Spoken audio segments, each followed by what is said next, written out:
Flying Bull Productions presents LaF, Literature and Film.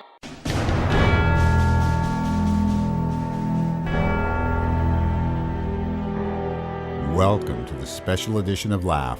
LaF goes to the Oscars. Welcome to today's review of Tom McCarthy's journalist procedural, Spotlight. The film is an engrossing look into how newspapers bring their stories to the page. Using a deft hand, the difficult subject of pedophilia and its effect on every part of the Boston community is uncovered layer by layer and expertly examined.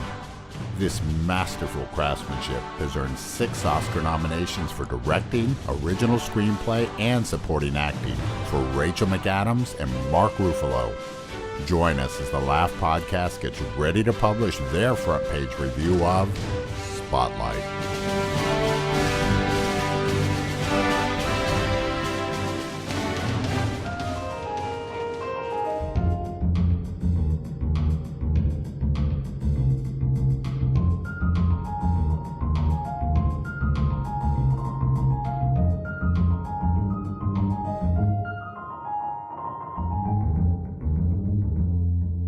This is good stuff. Yeah. Over there is Mr. Bull. Howdy. I'm Mr. Lusk, and we are back at the Oscars. This is our last Oscar show. Yay! Yeah, 131. We're going to put the spotlight on the movie Spotlight. What did you think, Mr. Two Frames, of this movie? I remember you being quite high on it. I was, and probably this was the film I was looking forward to watching the least of all the films. I generally don't like these journalist procedurals things, All the King's Men, All the President's Men. Yeah. Those don't really get me going, and I thought, I kind of know this story. What's going to hook me? I didn't care about any of the reporters. There's a conference call about halfway through this film when they find out just how large this scandal could be. That's what hooked me. That's when I went, all right, this movie has a story to tell, and this is a story I should be finding out more about. So you thought you knew the story? I knew priests were touching boys, but I just had never bothered to look a whole lot into it, just because it's not really a heartwarming story. It's, I'd rather turn a blind eye to it. Recently, my students found out that there are apps on their phones that will tell them all the sex offenders that live in their neighborhood, and they had no idea. And then some kids are like, well, there can't be many. I'm like, well, man, plug in your address. They went, holy crud. Huh. There are dozens that live within, a mile or two radius of you. It's actually kind of scary. And I thought this film did a similar thing. Well, it can't be many priests. And on this conference call, they find out it's 6% or 90 priests in the Boston area. Right. Quite a few. Yeah, that's a lot. I think that in the movie they figured out that it would be 90, and it turned out to be 87. That they were able to identify. Right. So who knows? They could have even missed some. Yeah, the Catholic Church is weird in that regard, that these people knew that they were sinning when they were doing the sin, but they were able to absolve themselves of the sin while they were sinning. Yeah, and you know what the name of the bishop was who was in charge of Boston? Boston Law. Oh, yeah. General, or so when I was reading about Law. this, I'm like, wait, Boston Law, is this some sort of doctrine? And he resigned. Oh yeah, it was the cover up that's always what gets you. Yeah, but 2 years later, the Pope put him in a position in the as Vatican. Another Archbishop, Yeah. 7 or 8 years. I think the Catholic Church is the last good old boys network. Maybe. I mean, at least the oldest.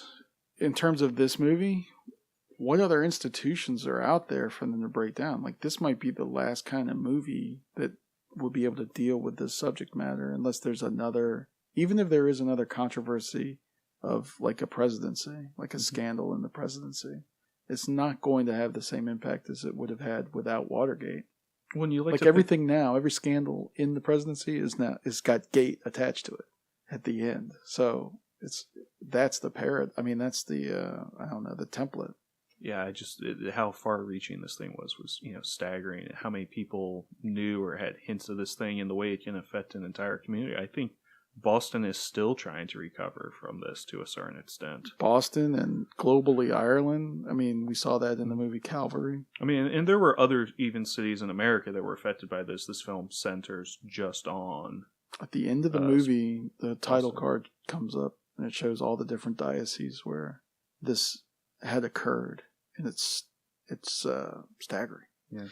I mean, and personally, I have some problems with the church and organized religion, whatever. But I generally like to think of the people in those offices as good people, good and moral people. Right. And always, before this film, I always thought, sure, there are problems, but anytime you have a large enough group of people, there are going to be a couple of bad apples. But 6% being bad apples, that's staggering.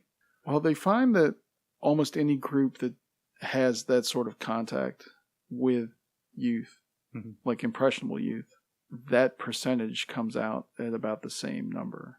So Boy Scouts or teachers? Yeah, teachers. A lot of teachers. You'd be surprised. But usually it's like that percentage goes down goes up when you're dealing with younger kids. So like youth counselors in other churches. And the movie, although obviously it's dealing with the Catholic Church element, the movie itself doesn't play that up. I mean, there are some visual things that are going on. Like there's always a big church in the background, but they're not really. It's not really an attack on Catholicism. Like as it could have been like Gibney's documentary on Scientology. That was all about how horrifying Scientology was. This is more about the system that allowed the stuff to perpetuate. And it's not just the Catholic Church that's at fault. It's also the government, the police, and, in fact, the newspaper. Like they had access to this information for a number of years prior to this story actually breaking. So I think that the movie does deal with those issues in an even-handed way. It's not just a hit piece, for example. So they're going after and saying this is a problem, and everyone involved is guilty, not just the Catholic Church. Right, and that gives it more. That makes it more powerful. Yeah. When it's not just, ooh, look at how horrible these priests are, and look at how horrible the Catholic Church is. When this is the system, and these are the players. And like I said, is there anything else that would qualify for this kind of, this kind of journalism is almost gone. Well, I mean, we also like to think that in this world of social media and everyone's interconnected, that somehow this story would leak and, other people would like it and forward it so that it couldn't get shoved under the rug. Yeah, it wouldn't be able to. And there's too much exposure now. I mean, that's what we think. I mean, the only thing that could come is if, some football team was all touching kids or something. I mean, it'd have to be, like the NFL is involved in child molestation, which, they're not. Please don't come after us, Roger Goodell. No, but it's like they tried to do this thing with Concussion. That tried to be a controversial movie or whatever. It tried to deal with the same issues. It doesn't do it anywhere close to the extent that this movie does in terms of being successful. But it's also because there's no there. There's nothing really there. Like I guess my point is, and this is a good thing, NFL teams aren't running around molesting boys. I mean, molestation is probably the worst thing that you could do. And there's no organized institution that has this kind of access that now they can get away with it, that they have to break it down. So I guess I'm dealing with two issues here. There's the issue of the journalists actually attacking a story of this size, and the fact that there is no entity of this size worth taking down anymore. Yeah. No, I mean, the molestation, like you said, is interesting, but it's also, it's nice to see journalists being responsible, chasing down all the leads, doing all their research, and then publishing a story, and not having to retract a bunch of, false claims that they made. Yeah. Which, unfortunately, doesn't happen too often either. Nope. I can't think of anything recently that sort of matches the same sort of intensity of this. When did the story break? 2001? 2002, 2001, yeah, something like that. So we're talking in the last 15 years, there hasn't been anything of this to this degree. Although most of these reporters are still working. And still breaking stories and, uncovering stuff, but nothing, I think, to this extent. Yeah, do you really have the detective journalist anymore? Not a whole lot, but I mean, they also explain these guys are hoping to publish, 4 stories a year if they're lucky? Right. Newspapers are floundering, they're cash-strapped, they can't afford to have 10, 12 journalists on the payroll who are barely publishing anything. I think the Boston Globe was bought out by the Chicago Tribune, and this is why the new editor came in, played by he's Lee a new Schreiber. Jewish, LaF Schreiber plays the Jewish editor that comes in and begins to say, hey, this is something that we should be looking at. Even that movie, it mentions that he's Jewish. This movie mentions that he's Jewish, but it doesn't set him up as an adversary de facto of Catholics and Catholicism, because it could have gone in that route too. Yeah, I mean, just as much as he's not from Boston, he's an outsider. Yeah. And he's telling all these people. I mean, Michael Keaton knows everyone and anybody inside of Boston who's worth knowing. Right. It's a glad-hander. But he's also trying to do good work. I mean, he's playing that fine line. I think I liked Michael Keaton's role possibly the best. Not Ruffalo. Ruffalo's up for Best Actor, Best Supporting Actor. Ruffalo's good, and I mean, he steals the scenes he's in. But Keaton, he's playing a really interesting guy. And who is, apparently his portrayal is very realistic to how this guy is. The actors were on set for most of the filming of the movie, and Ruffalo and so were the people they were playing. Oh, the actors were, yeah. So were the reporters. I meant to say reporters. The reporters were on set for most of the acting. Yeah, whatever. I'm tired. It's been a long day. Ruffalo was tweeting out the experience while it was going on, and he's done a lot of interviews with Michael Resendez, the actor that he played, the reporter that he plays in the movie. Ruffalo's sort of an activist anyway. Mm-hmm.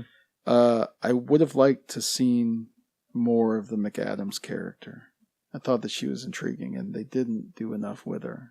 Yeah, and they only hint at stuff that's going on with her and her grandmother, who's a very devout Catholic. Though in some ways I'm kind of glad that we didn't get bogged down in that, emotional human piece that you always love so much in films. Yeah, apparently no. Instead, let's get on with the plot. Let's, keep advancing the story and seeing what the next step is to getting ready to publish this.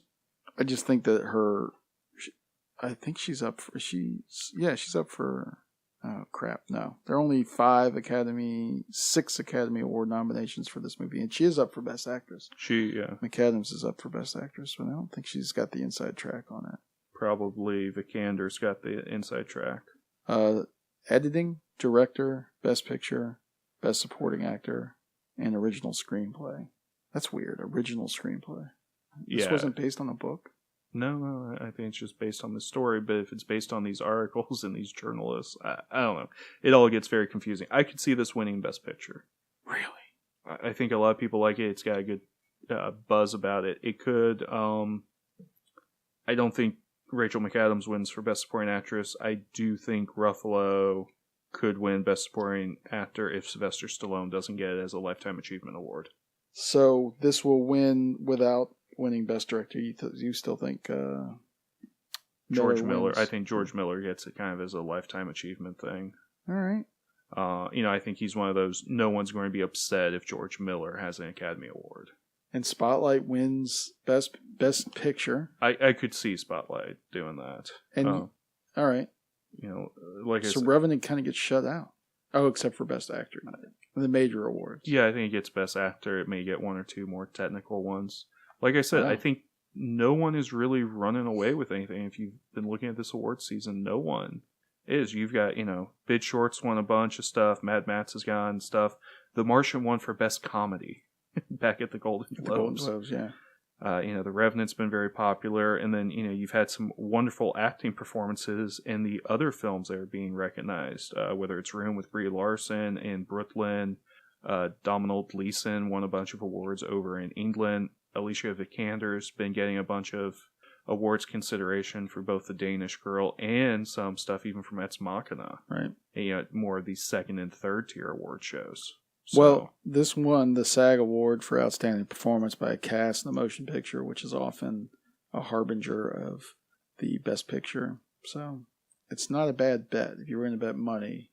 What's your confidence on this? confidence on this. You're winning Best Picture. 40%. Oh, wow. Wow, you are hedging. 40%. I feel like if you let me pick 2 or 3 films, I would get it. Wow. Like if we were going, if we were going 3 chances. Well, I was thinking if we go back and forth and name films, Uh-huh. you get to pick one for your team, I get to pick my team. If we're doing a fantasy football for the Oscars, this would be a pretty early pick on me. You want to do that right now, since this is our last show? Sure. And we're not doing an actual Oscar show, so I'll take Revenant. Revenant's yours. All right, I will and we're doing for Best Picture, right? I'll take Mad Max Fury Road. All right, I'll take Big Short. All right, I will take Spotlight. I almost took Spotlight away from you. Yeah, I knew you were going to do that. I thought about it, but all right, now it gets tight. Yeah, because now it really does. Martian.